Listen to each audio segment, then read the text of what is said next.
¿Te preguntaste alguna vez qué harías en la última semana de tu vida? ¿Qué harías? ¿Viajarías? ¿Te gustarías con amigos? ¿Visitarías gente que no visitaste? ¿Le dirías a esa chica que te gusta que realmente te gusta o a ese chico? La verdad es que es una pregunta interesante. ¿Qué haríamos si supiéramos que es nuestra última semana de vida? ¿Qué haríamos si supiéramos que dentro de 7 días vamos a morir? ¿Sabes que es interesantísima la pregunta para alguien que hizo de esa última semana de vida algo muy especial para todos y para todas? Claro que en Pascuas estamos hablando nada más y nada menos que de nuestro Señor Jesús. Qué semana tan controversial la del Señor. Qué semana tan especial, ¿verdad? El domingo de Ramos entrando como un rey, lleno de elogios, palmas, entrando en la capital más importante de tu pueblo, en Jerusalén. Y de repente no podés pasar la noche ahí porque descubrís que hay un complot para que te arresten. Pero como no es tu hora, no es tu tiempo, decidís pasar la noche, por lo menos 2 o 3 noches fuera de la ciudad. Volvés de día, pero de noche te vas. Ahora, mientras eso sucede, vas a enterarte que las personas que vos considerabas amigas, bueno, uno va a traicionarte, te va a vender por 30 monedas de plata, el otro va a negarte 3 veces, a pesar de que dijo que te iba a amar, y el resto se iba a esfumar en el momento más difícil de tu vida. Qué semana, de verdad, qué semana tremenda. Relata la Biblia que llega el miércoles aproximadamente por la noche, lo que sería un jueves de madrugada para nosotros, pero pensemos en Jerusalén. Cerca de las 5:30 de la mañana golpean a Jesús, lo azotan y lo entregan a un lugar llamado Pretorio, que es una especie de lugar gentil o extranjero para los judíos. No es un lugar sagrado, básicamente. Manejados por romanos. Los romanos obviamente no tienen nada que ver con Jesús, así que lo largan y los judíos son los que finalmente deciden que el precio de la osadía de Jesús, de sanar enfermos, de darle vista a los ciegos, de que los paralíticos caminen, de que las mujeres cambien para siempre su vida, de que no encuentren ningún tipo de diferencia entre hombre y mujer a la hora de juzgar, y muchas otras osadías más, tenían que parar, tenían que frenarse. Así que deciden darle el peor castigo de la época. Lo tratan como uno de los peores asesinos que hubiera habido. Y entonces lo que eligen es la cruz. Una muerte dolorosa y lenta. Así que cerca de las 6 de la mañana se lleva un juicio de esos express.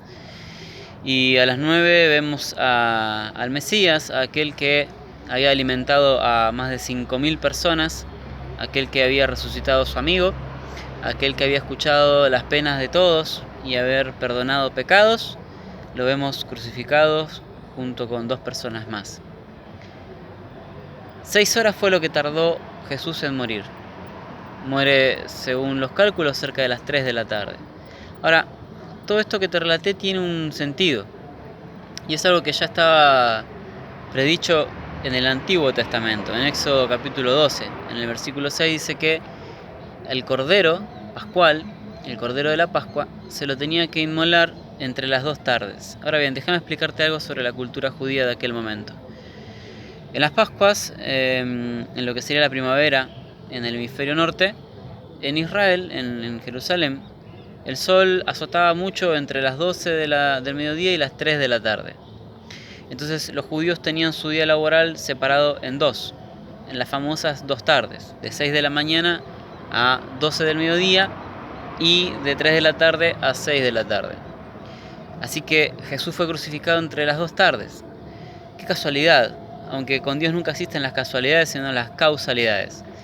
Y entonces Jesús muere crucificado entre las 2 tardes, tal cual se decía que tenía que ocurrir con el Cordero Pascual del que se hablaba en el Antiguo Testamento.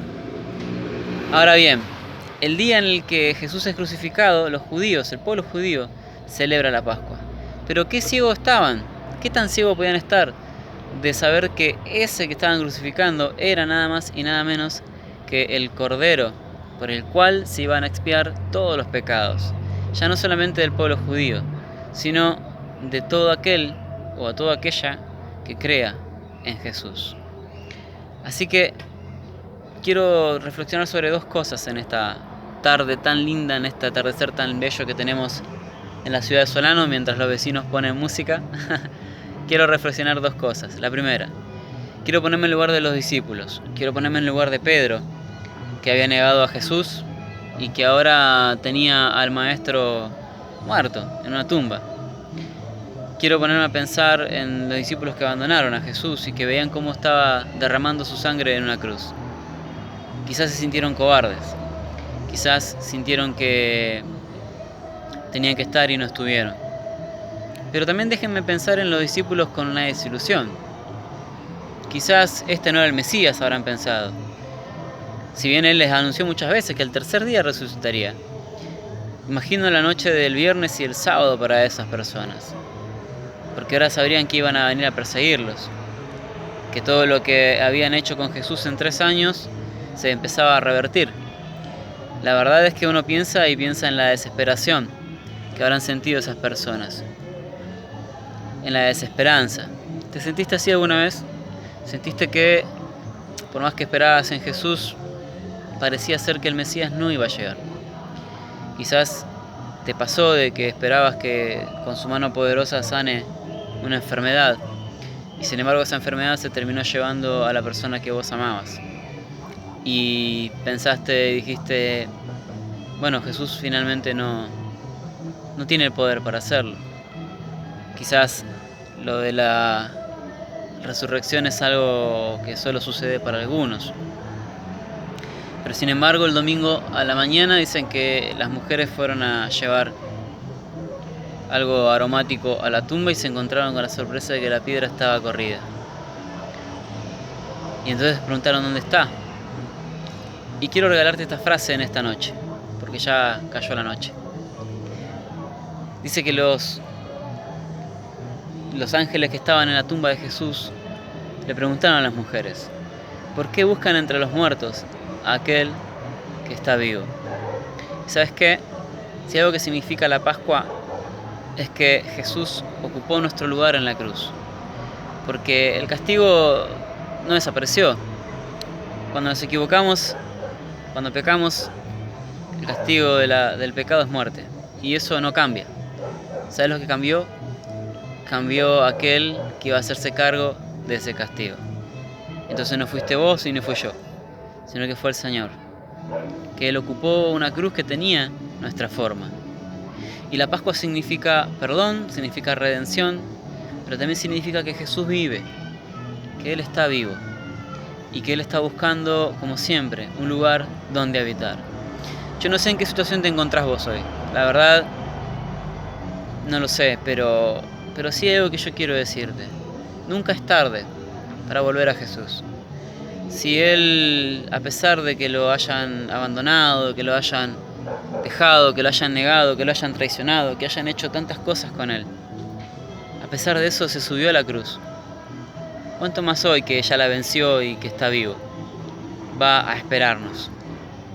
Yo que vos no demoro mucho más, porque sabes que todo el tiempo que estamos fuera de los brazos del Señor o fuera de su casa es un tiempo que no vamos a arrepentir de haber perdido, porque después cuando llegamos y vemos lo lindo que es sentarse a la mesa del Señor, nos arrepentimos de haber perdido tiempo sin estar ahí. Si pensás que no lo mereces, bueno, estás en un error, porque la verdad, si bien es que no lo merecemos, esa cruz nos justificó para que nosotros podamos estar donde tenemos que estar.